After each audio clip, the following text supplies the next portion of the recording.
Hey guys, in today's video I wanted to talk to you a bit about hummingbirds. I've almost forever had a hummingbird feeder. My grandma used to love them. That's actually why I like plants and hummingbirds, is because I was always attached to either one of my grandmothers at the hip, and they liked flowers and animals and basically anything about them. So my grandma used to do this all the time and I used to help her. It is very important that you have a clean feeder. You can see these are new. These are dollar store, so they're nothing fancy and they don't have to be. I've seen people just put a container with the sugar water out there. The only issue with that is you got to make sure the birds don't fall in and drown. But I mean, there definitely are easy ways of doing it. I do have some water here. It is best if you use either bottled or filtered, and some people recommend that you boil it. The hummingbirds that come around here visit pretty often, so I have to refill my feeders, I'd say, every 2 to 3 days, which 3 days is recommended for hot areas, and once a week is okay if you live in a cool climate. As far as locating your hummingbird feeder, for me, under a tree would be best because you give a place to perch and a place to hang your feeder. If you don't have that, awning on your house to keep it out of the full sun, because it will develop algae and mold. And with hummingbirds, if they get mold on in their mouth, they can get a swollen tongue, which can cause them to starve. So it is very important that you sterilize your equipment. Think of it almost like a baby. Just boil the containers when you bring them in to clean them and make sure everything is clean going back out. Now they do recommend different percentages as far as mixes go. I use about a third mix, so 2 cups of sugar to 6 cups of water. And they do also have stuff like this. I'm not going to show too much of it, but it is a packaged item, and it says it makes enough for 16 ounces. But anything that's packaged you want to be careful with, especially if it's made to last longer. They usually put some type of preservative in there, and if it's not healthy for us, it's not going to be healthy for the birds. I do have just a all-natural sugar here. Some people like to boil it in with the water just because it helps dissolve, but like I say, my birds are pretty hungry. Now this isn't going to stop them from feeding at your flowers.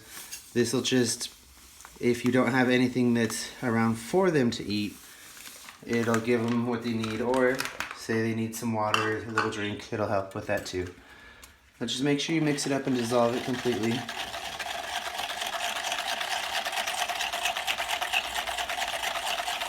There are a couple little drawbacks with hummingbird feeders. One of them, sometimes depending on your feeder, it might develop a drip and then you get ants on the floor.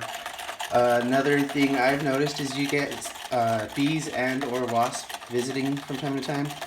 That's not too big of an issue, and the hummingbirds usually chase them away. It's actually kind of cool to see them become combative with other animals. I have noticed hummingbirds eating mosquitoes and trying eating little flies around the feeders too, so that's pretty neat to see. It is important to have your feeder in an area where you either have a bush or a tree, because they do need somewhere to feel safe and to perch. Their wings do flap pretty fast and they need to rest occasionally. You can see here it is pretty dissolved. Little milky looking, but nothing wrong with that.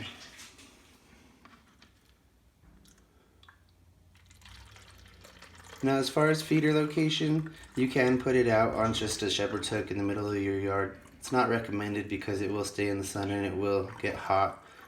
Hummingbirds aren't really going to eat it if it's hot, so like I said too, if you put too much sugar, like originally my grandma used to do a 50-50 mix. 1 cup sugar, 1 cup water.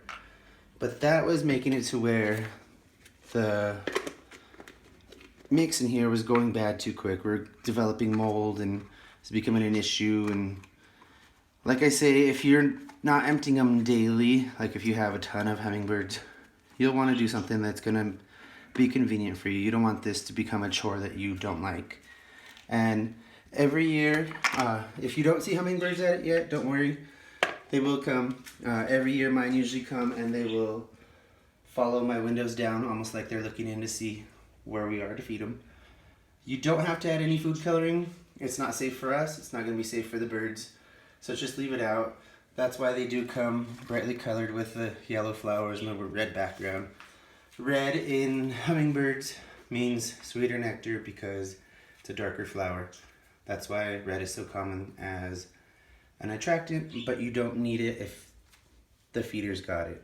So hopefully this helped give you a little bit of knowledge, maybe get you interested in some hummingbirds. They are real cute. They do come around for years. Once they know it's there, they will be back. Just give them time. Like I said, make sure you keep them clean, happy, healthy, and thank you for watching.